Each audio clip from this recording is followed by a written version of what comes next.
The sand-blasted rental car died 3 kilometers from the perimeter. Elias Vance didn't care. The desert air was a furnace, but it was time's real asterisk. It was the last real air he would breathe. Ahead, Elysium shimmered. A perfect silver crescent rising from the red rock, shielded by a shimmering dome that warped the sunlight. It was his greatest triumph and his deepest shame. A city with no crime, no pollution, no conflict. A city he had helped design. A city that had swallowed his sister. Elias pulled the data chip from his pocket. He'd watched the file 100 times. Lena, his younger sister, a journalist who never knew when to quit, staring from a room of sterile white. Her face was calm, too calm. The spark, the fire that defined her, was gone. "It's perfect here, Elias," she'd whispered, a beatific empty smile playing on her lips. "You should join. The dissonance is cured. Asterisk. Dissonance. Asterisk. His term. The behavioral variable he'd built into the Harmony Protocol, the city's governing AI, to account for human irrationality. A variable Dr. Eris Thorne had apparently decided to cure. Elias was a systems architect and a behavioral psychologist. He knew how the City Times breathed asterisk. He knew its digital arteries and its concrete bones. Thorne had fired him for calling the protocol a weapon. Now, that weapon was pointed at his family. He checked his gear. A heavy magnesium flare gun, a multi-tool, a lightweight ballistic vest under his jacket, and a coil of high-tensile wire. Nothing to fight an army. But he wasn't here to fight an army. He was here to fight an idea. He skirted the main gate, its flawless white checkpoint gleaming uselessly. The designers had planned for frontal assaults. They hadn't planned for their own chief architect, angry and desperate, accessing sanitation conduit 4B. The heavy grate groaned under the multi-tool's torque. He slipped inside, into the darkness, the smell of ozone and recycled air washing over him. The city was hermetically sealed. What it vented, it first scrubbed. Elias moved through the guts of his creation for an hour, following maintenance tunnels that ran beneath the perfect, sterile streets. He emerged into a waste recycling nexus. The silence was the first assault. It wasn't just quiet. It was an active, oppressive times. Lacked times of sound. No distant traffic, no shouts, no arguments, just the faint, low-frequency hum he himself had designed for the city's power grid. But it was different now. It was lower. A sub-audible thrum that vibrated in his teeth. Asterisk infrasound. Asterisk, he realized. Asterisk, tuned to promote passivity, to dull the edges. Asterisk. The air was the second assault. It was clean, but carried a faint, sweet, cloying scent, like ozone and dried flowers. He recognized the chemical signature from his own research proposals. Pheromones. Not for attraction, but for time's compliance asterisk. He climbed a ladder and eased open a street-level manhole. He was in a small, perfect park. The grass was a vibrant, unnatural green. 2 residents, a man and a woman in identical white tunics, were walking a dog. They moved in perfect, unnerving synchronicity, their feet hitting the pavement at the exact same instant. As Elias watched, a child on a nearby automated swing set slipped and fell, striking her knee on the soft impact pavement. She didn't cry. She didn't even wince. She simply stood, brushed her knee with a serene smile, and looked at her mother, who was already approaching. "You experienced an unplanned impact, Ilara," the mother said, her voice a gentle, melodic monotone. "The protocol has been notified to adjust the swing's velocity." "Thank you, Mother," the girl replied, her smile never wavering. "Harmony is restored. Elias felt his stomach turn. This was worse than any demon. This was the annihilation of the soul, performed with a smile. "You look lost, sir." Elias spun, his hand dropping to the multi-tool. A man in the gray and white uniform of Elysium security stood 5 meters away. His sidearm was holstered. His face was wrong. It was tired, cynical. He wasn't smiling. "You're Elias Vance," the man said. "It wasn't a question. We knew you'd come for her. I'm Marcus, security chief. Where is my sister?" Elias demanded, backing toward the manhole. "Safe," Marcus said, holding up a hand. "For now, Thorn has her in the core. He's adjusting her, finalizing the process." He glanced over his shoulder, his face a mask of weary disgust. "Look at this place. I signed up to protect a city, not a damn dollhouse." Elias paused. "This man was dissonant. He was an anomaly. Why are you telling me this?" Elias asked. "Because I can't stop him," Marcus said, his voice a low growl. "Thorn is locked in the core. The AI controls all security and I'm locked out. But you, times built, times the system. You have architectural backdoors. You want me to what? Walk into the core? I want you to times unplug times the bastard," Marcus hissed. "He's weaponized your life's work. He's turning us all into puppets. I can get you to the core elevator in the sub-levels. The rest is on you. You're the only one who can get past the AI's internal firewalls." Elias analyzed the man. The micro-expressions of contempt, the fatigued posture. He was a man who hated his job, who hated his boss. He was the only human thing Elias had seen since he'd arrived. "Fine," Elias said. "Get me to the elevator." Marcus nodded. "Stay in the shadows. Don't engage anyone. And for God's sake, try not to time shout asterisk." The system monitors for vocal stress. They moved through the city's pristine canyons. It was like walking through a photograph. Every resident they passed offered them the same gentle smile, the same soft, "Harmony be with you." Elias felt the infrasound pulling at him, a heavy, drowsy blanket on his mind. The sweet air made his thoughts feel sluggish. He had to actively fight to stay angry. Marcus led him into a municipal building, through a staff-only door, and into the white, sterile maintenance corridors. "Thorns twisted your work, Vance," Marcus muttered as they walked. "He calls it the Harmony Protocol now, but it's pure psychological warfare. The infrasound keeps us docile. The pheromones make us agreeable. And the AI, it's watching times. Everything asterisk. Heart rate, pupil dilation, vocal pitch.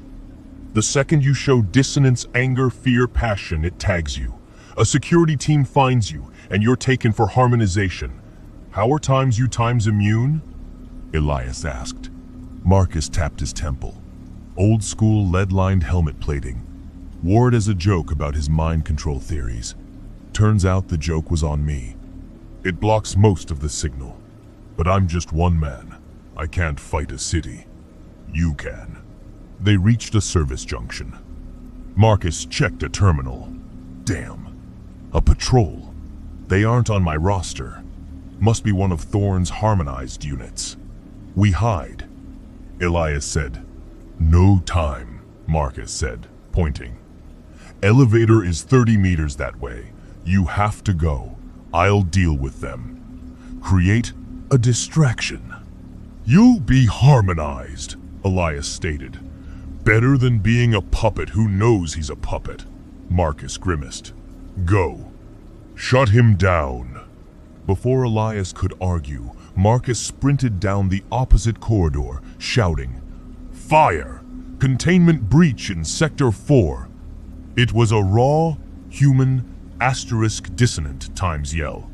Instantly, a soft chime echoed through the hall.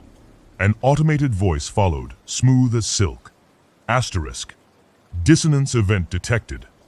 Deploying Harmony unit. Asterisk. 3 security officers appeared at the end of Elias's corridor, blocking his path to the elevator. They were harmonized. They walked with the same fluid, synchronous grace as the couple in the park. They were smiling. "Sir?" the lead one said, his voice calm and pleasant. "You are experiencing elevated stress. Please remain still for your treatment." "Get out of my way," Elias snarled. "Your resistance is noted," the guard said, still smiling. He and his partners advanced. Elias threw a punch. He was a trained brawler, and he put his weight behind it, aiming for the jaw. The guard didn't block. He took the punch. His head snapped back with a sickening crack, bone clearly breaking. Elias recoiled, horrified. The guard just straightened his head, his smile undisturbed, his jaw hanging at an unnatural angle. Violent dissonance is counterproductive to harmony. The guard lisped, his voice still gentle, as he reached for Elias. This was the body horror of Elysium. Not gore, but its absolute absence. The total disconnect between catastrophic injury and human response. The other 2 guards grabbed Elias's arms. They were impossibly strong, their grip like hydraulic presses. They didn't grunt or strain, they just times-applied pressure asterisk. Elias felt his shoulder dislocate. The pain was blinding. He roared, lashing out with his foot, kicking the lead guard's knee. The joint hyperextended backward, shattering. The guard fell, but he didn't scream. He simply began crawling, still smiling, pulling himself forward with his arms. "Please, sir, we are here to help you find peace." Desperate, Elias ripped the flare gun from his vest. He jammed the muzzle against the chest of the guard holding his right arm and pulled the trigger. The magnesium charge ignited with a blinding times whoosh asterisk. The guard's tunic vaporized. The flare burned times through times him, a white-hot 2,000-degree inferno. The guard looked down at the molten hole erupting in his sternum. He looked back at Elias. His smile widened, if only slightly. "Such warmth," he whispered. Then he collapsed, finally dead. The 3rd guard, still holding Elias's dislocated arm, didn't flinch. He just increased his grip, preparing to snap the bone. Elias slammed the hot barrel of the flare gun into the guard's eye. The guard sighed, a soft, pleasant sound, and went limp. Elias staggered to his feet, panting, cradling his useless arm. He looked at the carnage. 2 dead men, 1 crawling, all with smiles on their faces. He vomited. He reset his shoulder with a guttural scream against the wall. The pain cleared his head, cutting through the chemical fog. He snatched the dead guard's keycard and ran for the elevator. The elevator was a simple industrial lift, descending into the deep bedrock beneath the city. He swiped the card. The doors hissed shut. As the lift descended, a new chime sounded. The face of Dr. Aris Thorne appeared on a small screen inside. He was an older man, with a kind, grandfatherly face, framed by silver hair. He looked disappointed. "Elias, I must admit, I'm surprised." Thorne's voice filled the elevator, as smooth and placid as the city's AI. "I expected more from the man who designed the cradle." "Where is she, Aris?" Elias spat. "Lena is graduating. She is receiving the gift you were too afraid to accept. The gift of peace." Thorne's image leaned closer. "You always saw dissonance as a feature, Elias. A bug you labeled as humanity. I see it as the disease, the root of all conflict, all pain, all suffering. Free will is a biological error. I am simply correcting it." "You're a monster," Elias said, checking the flare gun. "1 shot left." "Am I?" Thorne mused. "My city has 0 violent crime, 0 poverty, Zero fear. I have created paradise. You are the serpent, Elias, bringing your knowledge into a garden that was, for the first time in history, perfect. It's a city of puppets. You've killed them. Killed? Thorn laughed, a gentle academic chuckle. I have times saved times them. You're fighting to restore their right to be miserable, Elias. Can't you see how insane that is? How selfish. The elevator times, dinged times, and the doors opened. Elias stepped out and froze. The betrayal hit him like a physical blow. He wasn't in the core. He was in a bright, white, sterile room. Padded walls. No edges. Identical to the room from Lena's video. Marcus was standing in the center of the room, next to a medical chair.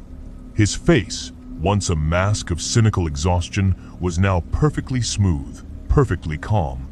He was smiling. "Hello, Elias," Marcus said, his voice the same melodic monotone as the other residents. "We're all so glad you decided to join us. The dissonance in you is strong. It will be a privilege to cure it." "Marcus." "No." "Patient." "0. Thorn's voice echoed from a speaker. Marcus was my greatest success. A man defined by his cynicism and anger. The perfect test case. He was never blocking the signal, Elias. He was the Times signal asterisk. A Judas goat, designed to test the system's ability to hunt and capture high dissonance targets. Marcus advanced, his movements fluid and precise. "You were right, Marcus," Elias growled, his mind racing. "It times is times better than being a puppet who knows he's a puppet." Elias didn't aim the flare gun at Marcus. He aimed it at the ceiling. At the fire suppression node he himself had designed. He fired. The magnesium flare shattered the node. The system registered a fire. But this was the sub-level medical wing, designed for volatile chemicals.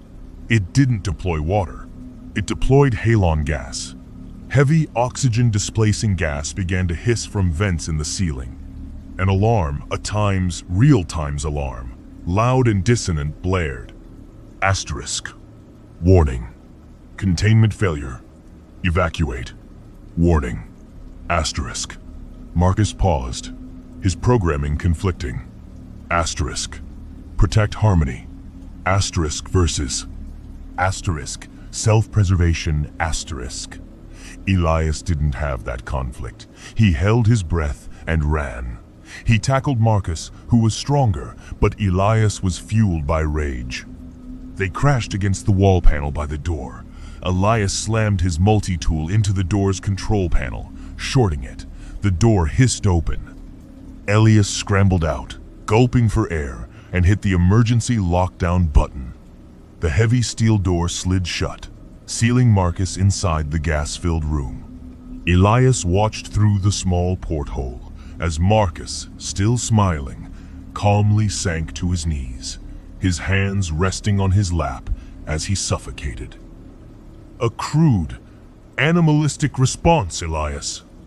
Thorn's voice screamed over the alarm, all pretense of calm gone. You've only sealed your own tomb.